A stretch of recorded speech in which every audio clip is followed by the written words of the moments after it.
Welcome back to the channel, guys. I'm Sheldon, and this is another episode of The Hobby Garden, Season 2.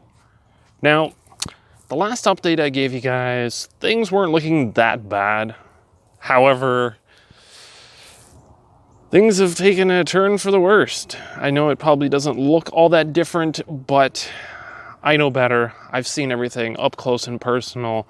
I've seen the rotting, the decaying of things, and there are still a few things that are growing actually rather well, or at least they look to be.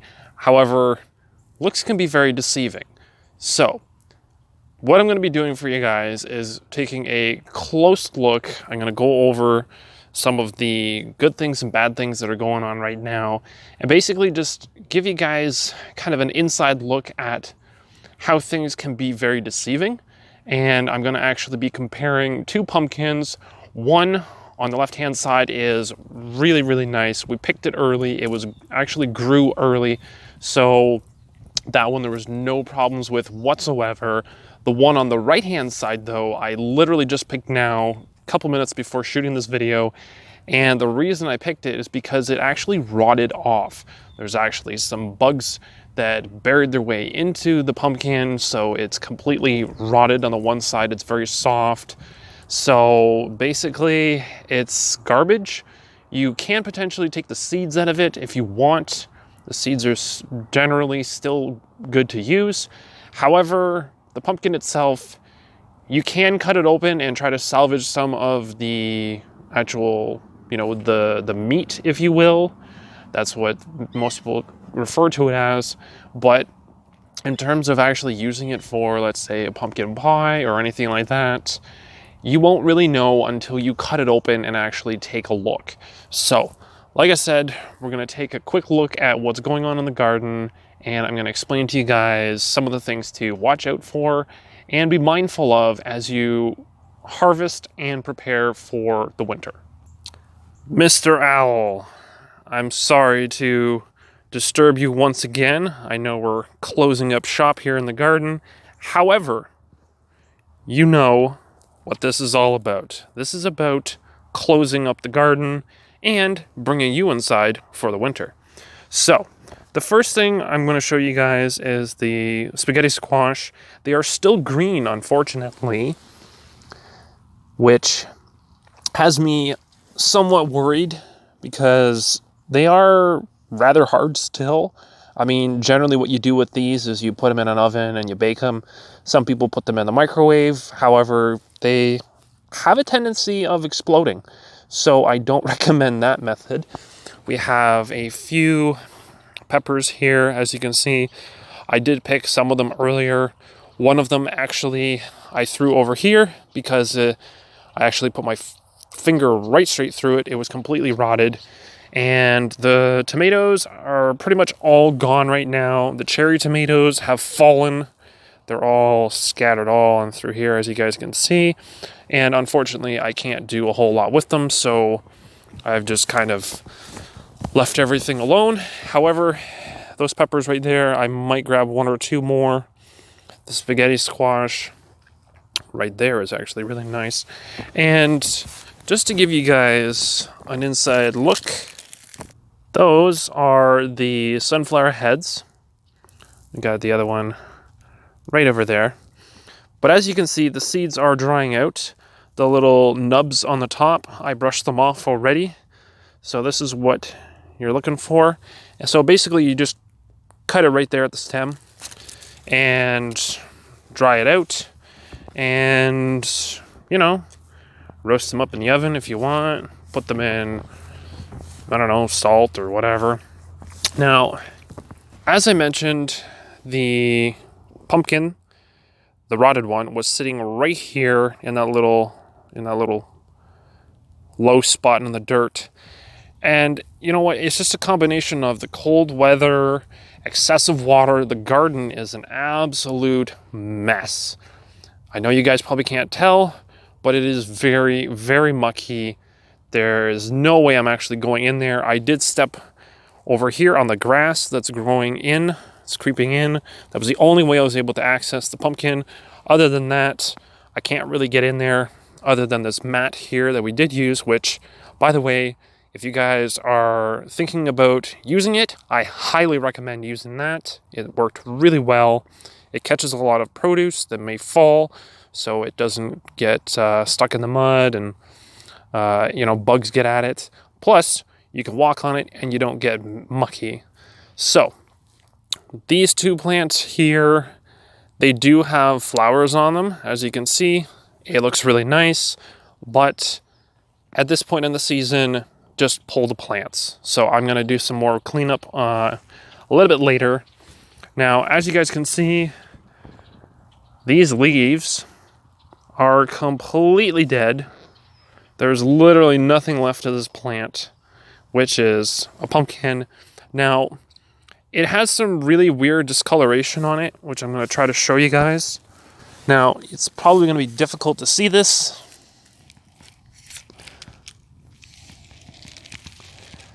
But this is a bright orange. And this right here is kind of a dark. This whole section right here is a little bit dark. And then this is lighter as well. But we still have a bit of green on the underside. However, the whole plant is dead. I don't see any green leaves on it whatsoever. It's possible we had frost, so that could be the reason for this weird discoloration on it. So I'm probably just gonna pull the pumpkin anyway, just to be safe. And the last thing that we need to look at is the zucchini plants. Now, these are very deceiving as well. This is another one of those situations where it looks really good, but it might not actually do anything. So these leaves are very green, they're very healthy. Something might end up growing provided we don't get frost, but for the most part, any of these things, they're done. Honestly, the ones that I saw before, you can see these yellow bits here. That's what I was referring to before. They have already rotted off. So due to the cold and excessive, moisture, it's not good for them. So may not get anything. However, as you guys can see, there's one there and one there. Those ones, actually there's a few there. Those ones, there's a very slim chance that those will actually get big enough for me to pick. So fingers crossed that I can actually pick those, because I would love to have some more. But unfortunately, that is it. The corn stalks just need to be pulled out. The plan was to wait for the garden to dry out. However, with another full week's worth of rain coming up, I don't think that's going to happen. So unfortunately, the garden is going to look like an absolute mess. Probably for another month, which it's going to put us into the end of November. And if we end up getting snow, I'm not going to be able to do any proper cleanup, which is really going to be annoying. It's something that you guys really should be focusing on if possible, but it makes things really difficult when you have excessive rain, which makes things go out of control, just like we had this summer. So unfortunately, it's just the cards we were dealt, and so you got to roll with it.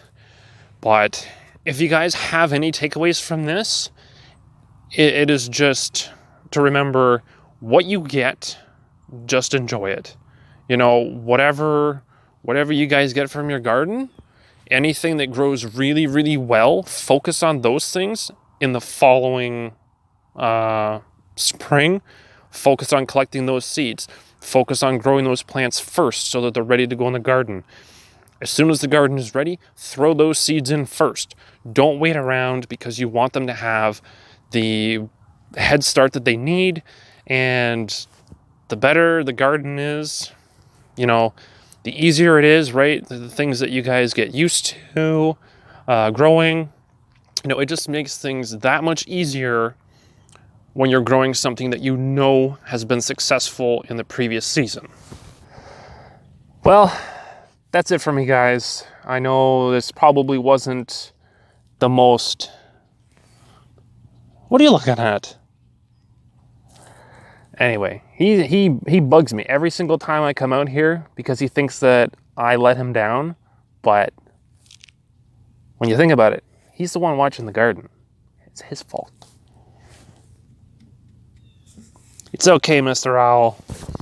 Anyway, I know it's not the greatest, but you know what? It's the end of the season. It's not supposed to look like it does in the middle, right? The garden is decaying. It is what it is, right? It's part of the life cycle of the garden. So don't get discouraged when things don't actually work out. You know, if something gets really, really close and it dies or it doesn't ripen enough or whatever, don't worry about it. You're always going to have next summer. And being a hobby garden, you know, you guys are doing this as a hobby, and some of you may actually take it even a step further, but you have to make mistakes. You have to go through the first, you know, season or 2 or 3 even to learn what works for your garden, right? So don't get discouraged. Just take it in stride, enjoy what you can, like I said. So if you guys like this video, make sure to smash that like button. If you guys have any comments, let me know how your gardens are doing as you close them up for the winter. And as always, be sure to subscribe so you guys don't miss out on any more of the Hobby Garden series. I know this is a seasonal thing, so the season finale will be coming up eventually, but you want to stay notified. You want to be in the loop for when the next season comes out.